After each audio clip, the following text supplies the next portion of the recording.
बिस्मिल्लाहिर्रहमानिर्रहीम। अस्सलाम वालेकुम नाज़रीन, मेरा नाम है उस्मान फ़िरोज़ और आप देख रहे हैं सच क्या है।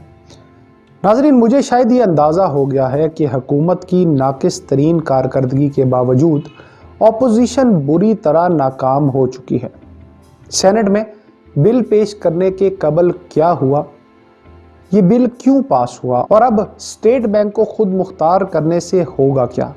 बहुत से लोग इस वक्त ये सोच ही नहीं सकते कि अब क्या क़यामत टूट पड़ी है और इसके बाद किस मुश्किल से दो चार होने वाला है पाकिस्तान। और मुहिब वतन के दावे करने वाली हुकूमत और अपोजिशन ने कैसे इस सूरत हाल पर समझौता किया है। नाज़रीन, पहले आपको अहवाल बताते हैं कि बिल पास होने से पहले अपोजिशन की क्या अदाएँ थीं और बिल कैसे पास हुआ। यहाँ ये बताना ज़रूरी है कि सेनेट में अपोजिशन की अक्सरियत है और अगर अपोजिशन ना चाहती तो ये बिल कभी पास नहीं हो सकता था। नाज़रीन, बड़े ऐवान में बिल पेश होने से पहले पीपल्स पार्टी और दीगर अपोजिशन ने खूब शोर शराबा किया और कहा कि हुकूमत पाकिस्तान को तबाह करने के बिल को पास करवाना चाहती है। इस हुकूमत ने मुल्क को तबाह कर दिया है और हम किसी सूरत इसका साथ नहीं देंगे, यानी इस बिल को पास नहीं होने देंगे। नाज़रीन, डायलॉग पूरे मारे गए, फिल्मी सीन भी बनाया गया। हुकूमत कोरम पूरा ना होने पर जब ताख़ीर का शिकार हो रहा था बिल, तो अपोजिशन ने उस पर भी बहुत शोर शराबा किया और मौक़िफ़ इख्तियार किया कि जनाब ये ऐसा जानबूझकर किया जा रहा है। हुकूमत जानती है कि हमारी अददी तादाद यानी हुकूमत तादाद में कम है, तो बिल लाने का मकसद ही कोई नहीं, क्योंकि पास तो होना नहीं। नाज़रीन, यहाँ ये बात जानना आपके लिए बेहद ज़रूरी है कि ये जो 2 तारीख आ रही है इस पर IMF का एक इजलास है और इससे पहले बिल पास करवाना हुकूमत के लिए ज़रूरी था, क्योंकि कशकोल को तोड़ने वालों ने कशकोल पकड़कर फिर से हाजिर होना था और ये बिल इन शराइत में से एक थी जिसका पास होना लाजमी था। अब ये बिल पास कैसे हुआ, इसकी कहानी सुन लें। पार्लियामेंट के बड़े ऐवान में अपोजिशन के 57 और हुकूमत के सिर्फ 42 अरकान मौजूद हैं।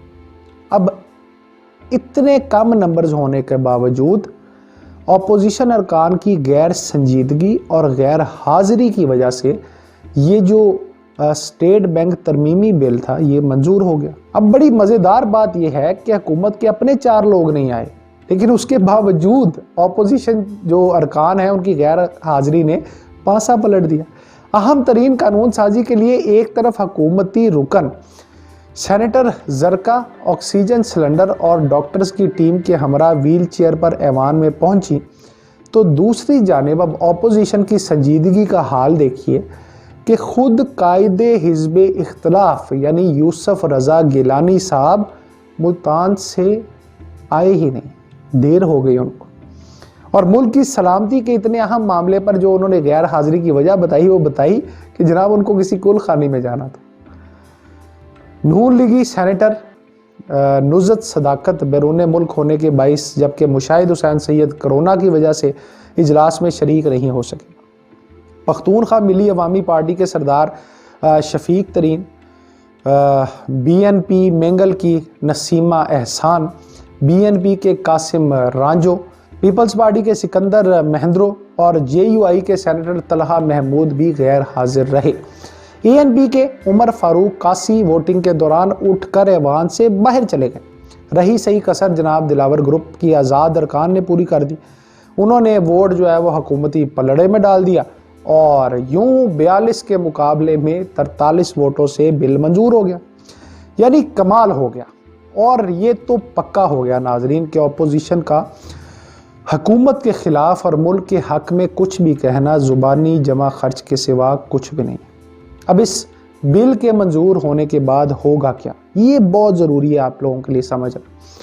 नाज़रीन, एक्ट के तहत governor state bank, deputy governors, board of directors और दीगर मुलाजमीन जो हैं, जो सरकारी कवानीन, नैब और FIA की हर तरह की कार्रवाई से इनको छूट हासिल हो जाएगी और ये इदारे गवर्नर स्टेट बैंक या किसी आला ओहदेदार के खिलाफ कार्रवाई नहीं कर सकेंगे।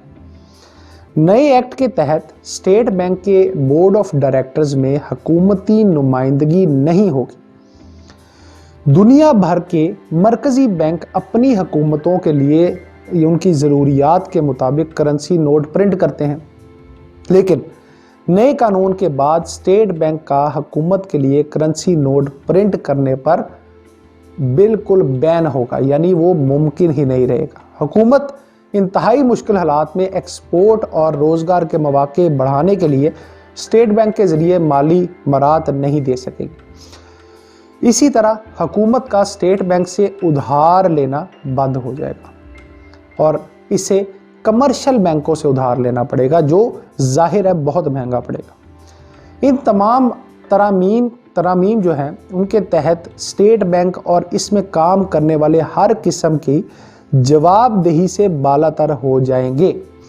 अफरात ज़र कंट्रोल करने के लिए शरह सूद में इजाफा होगा, जिससे निजी शोबे को जाने वाला कर्जा महंगा होगा और मुआशी सरगर्मियों के लिए ये बहुत ही नुकसानदेह साबित होगा। नाज़रीन, स्टेट बैंक के तरमीमी एक्ट 2021 के बाद हुकूमत और वजीर ख़जाना का स्टेट बैंक पर कंट्रोल ख़त्म हो जाएगा और स्टेट बैंक का गवर्नर वाइसराय की हैसियत से मरकजी बैंक का चार्ज लेगा, जो ईस्ट इंडिया कंपनी की याद ताज़ा करता है। नए एक्ट के तहत अफरात ज़र और जीडीपी ग्रोथ जो हुकूमत की जिम्मेदारी है स्टेट बैंक को मुंतकिल हो जाएगी। State bank IMF, world bank और दीगर आलमी मालियाती इदारों को हर तरह की मालूमात फराहम करने का पाबंद होगा और नाजरीन ये मुल्की सलामती के खिलाफ। माहिर मुआशियात नाजरीन इस बारे में ये कहते हैं कि स्टेट बैंक की खुद मुख्तारी के हवाले से की जाने वाली इन तरामीम को उन्होंने मनफी करार दिया है और कहा है कि खुद मुख्तारी के नाम पर मुल्की मईशत के साथ खिलवाड़ किया जा रहा है, यानी खुद मुख्तार बनाकर मईशत को नुकसान पहुंचाया जा रहा है। नाजरीन, एक बात तो तय है कि कोई कुछ भी कहे मगर मुल्क की सलामती किसी को अजीज नहीं। हर एक अपने मुफादात की जंग लड़ रहा है और इसमें अगर कोई हार रहा है तो वो है पाकिस्तान और इसकी अवाम। तो सोचिए समझिए, क्योंकि पाकिस्तान आपसे